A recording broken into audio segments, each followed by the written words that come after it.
Brian Smith, Mizzou coach here at the NCAA tournament.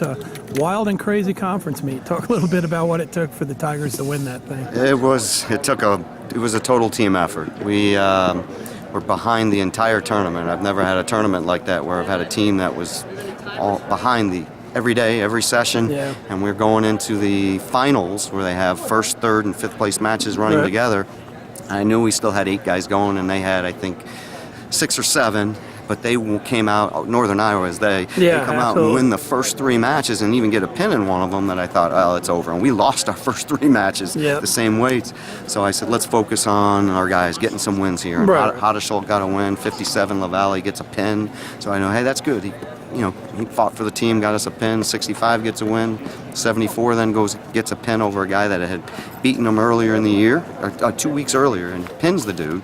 And then 84 gets a tech fall, and somebody from my staff came up and said, hey, we just took the lead. And I looked at Jaden and Coach Henson. I said, we're going to win this thing. Jaden goes out and gets a major. So we scored a lot of bonus points in those last 5 or 6 matches. And stepped up as a team, and I always say it's tough. I was in a conference with an Oklahoma State where knocking off the champion is hard to do, and our program has that mindset that we are the champions of the MAC, and people are going to have to take it from us, and we're not going to give it up, and we didn't give it up.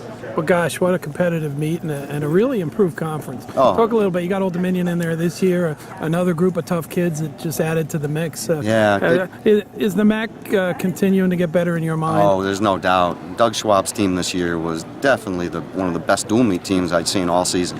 And we wrestled Oklahoma State, but Northern Iowa, got to give them a lot of credit. They're going to make some noise at this tournament. And then you have Old Dominion, who really came on at the end of the year, and we wrestled them in a duel, and we won, but it was a battle, and every weight they're battling. And then you have Central Michigan, you got Ohio University, which has a great team this year. There are 5 or 6 teams that very, very, very competitive teams. So a lot of people when we first went to the MAC were like, oh, it's not going to be that competitive. And I said, I disagree. I know the coaches, I know the programs they're building, that this is going to become one of the better conferences in America, and it's already proved that. In the second year we're in it, it's one of the most competitive conferences. And you've developed a really good support system with your university and community.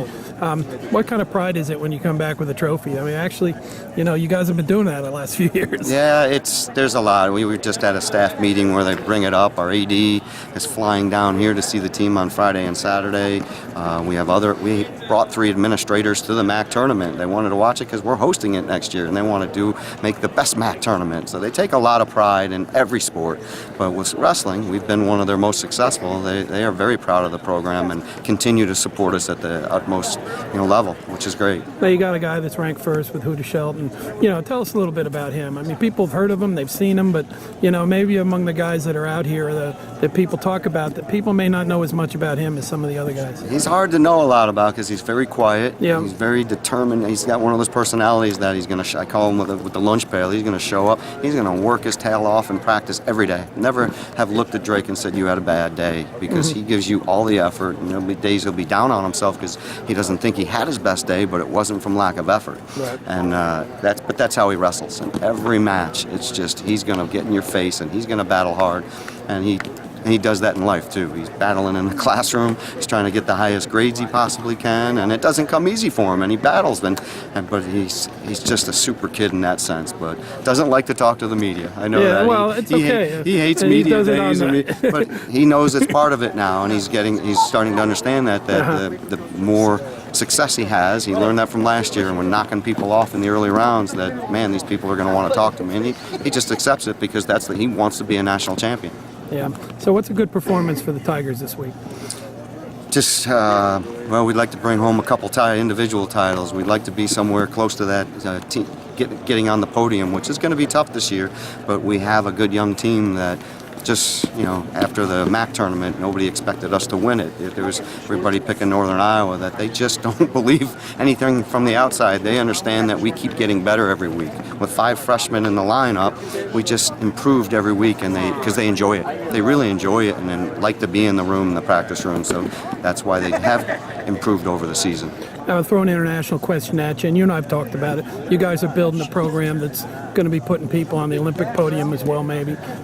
Nick Marable beat the best wrestler in the world a few weeks ago, and obviously represented us in the World Cup a few nights ago.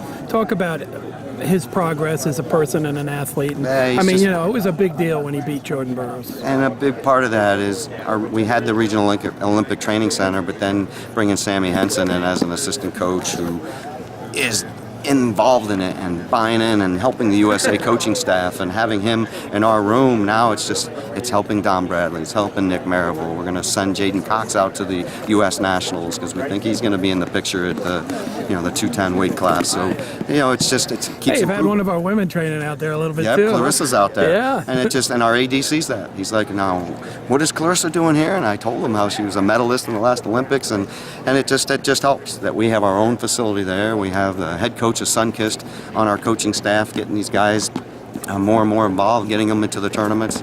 It just helps our program. When we sit down with a recruit and we sit down with boosters and we tell them what's going on with this Regional Olympic Training Center, everybody's buying in that it is helping the program.